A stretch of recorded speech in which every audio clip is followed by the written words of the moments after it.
Olá pessoal, todos bem?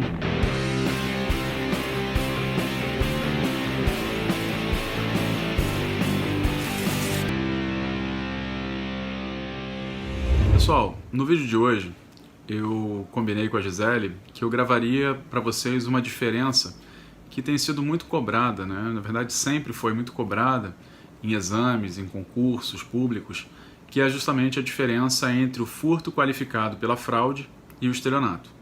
Furto mediante fraude, né, é a forma mais comum da gente se referir à conduta, e o estelionato. Ambos estão positivados em tipos penais diferentes. O furto mediante fraude está previsto lá no artigo 155, parágrafo 4º, inciso 2. E o estelionato está lá no artigo 171. Antes de iniciar, de enfrentar essa distinção, é importante a gente perceber que as diferenças entre os dois tipos penais elas já começam pelo próprio verbo núcleo do tipo. Porque enquanto no furto o verbo núcleo é subtrair, no estelionato o verbo é obter. Quando a gente tem o verbo núcleo subtrair, isso exige por parte do sujeito ativo um comportamento positivo, ou seja, é ele quem tem que retirar a coisa da vítima. No estelionato, por sua vez, a lei fala do agente que obtém a vantagem ilícita a partir do emprego de um artifício, de um ardil ou de qualquer outro meio fraudulento. O que seria esse artifício, esse ardil ou esse outro meio fraudulento, né? O artifício é um meio mais rudimentar de enganar as pessoas. Então o artifício pode ser desde aquela pessoa que simula não ter um membro, não ter um braço, ou mesmo simula ser cega, para conseguir obter uma vantagem indevida de alguém. Isso é um artifício, é algo pouco rebuscado. O ardil não. O ardil já é uma conduta mais sofisticada, mais elaborada. A gente costuma dizer, fulano é uma pessoa ardilosa.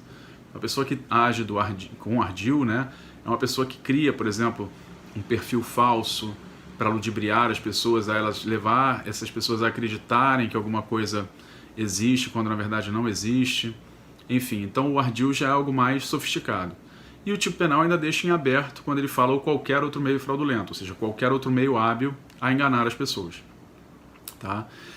Então, no furto a gente tem o verbo subtrair, no estelionato a gente tem o verbo obter. Já é uma primeira diferença importante. Mas o ponto aqui central do vídeo é a distinção entre o furto mediante fraude e o estelionato. O furto mediante fraude, como eu já adiantei, está positivado lá no 155, parágrafo 4º, inciso 2.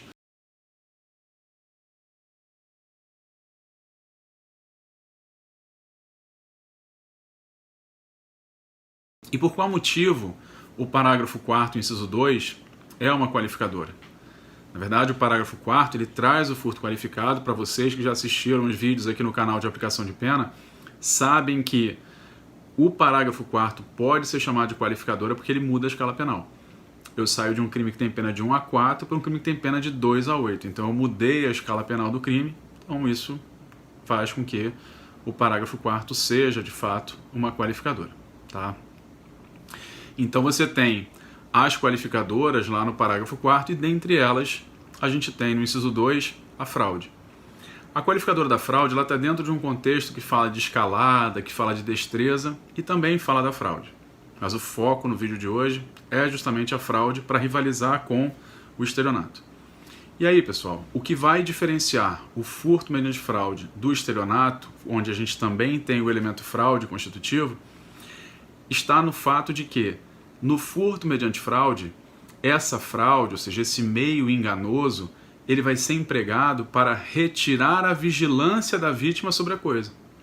Então eu emprego a fraude para distrair aquela pessoa, para tirar a atenção dela do bem, para com isso conseguir subtrair.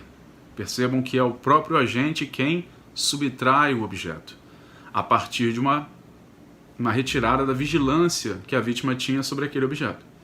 Tá? Então ele emprega, e aqui pode ser desde uma forma mais simples, né? Aqueles exemplos mais pitorescos até em certa medida, de você falar assim, poxa, olha só o avião que está passando ali, aí no que a pessoa vira para olhar o suposto avião que está passando, você se aproveita e retira algum objeto que estava na posse dela.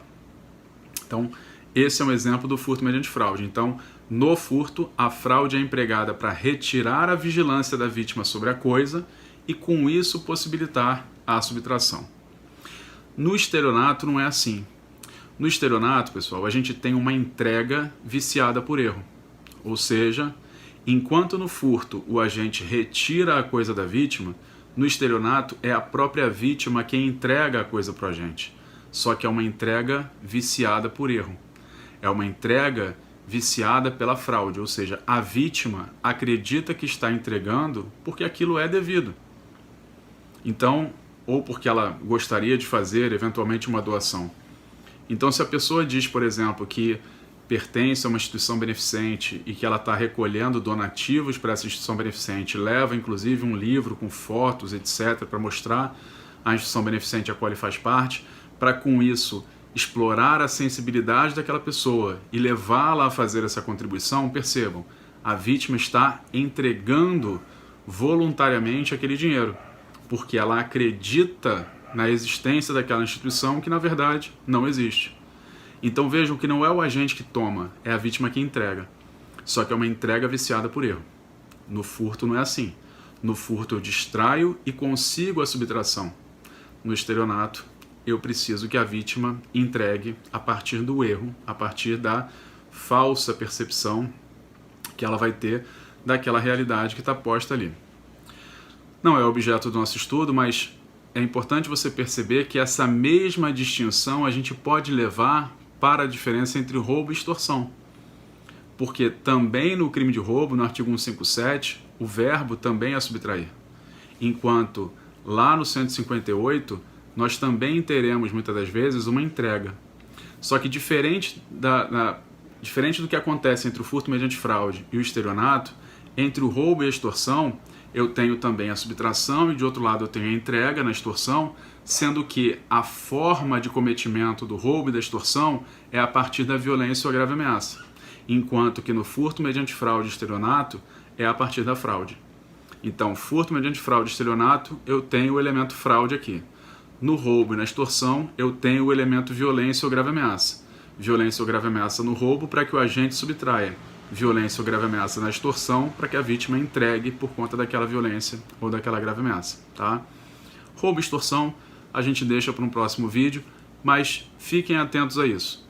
Muitas vezes, algo que pode parecer muito complexo, quando a gente entende a parte dos elementos objetivos do tipo, ou seja, do seu verbo núcleo, da sua conduta nuclear, a gente passa a entender mais facilmente como se desenvolve aquela conduta criminosa.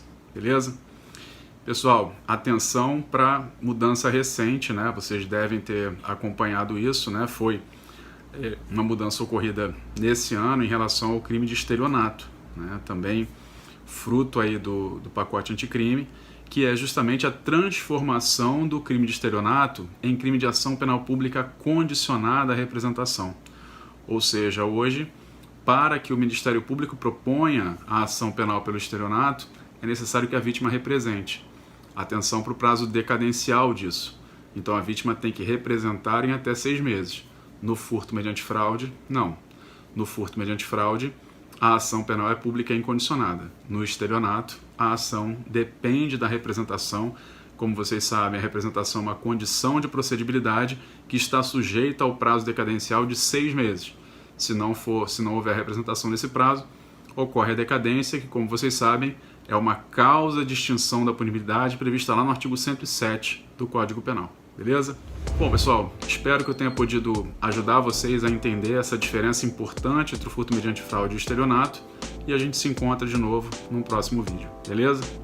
Um grande abraço, lembrem-se de se inscrever no canal para não ficarem de fora de nada, acionem o lembrete lá para vocês serem avisados quando tiver um vídeo novo no YouTube, acompanhem as nossas postagens no Instagram, tem sempre muita novidade para vocês, e a gente se vê por aí. Um grande abraço e até o próximo.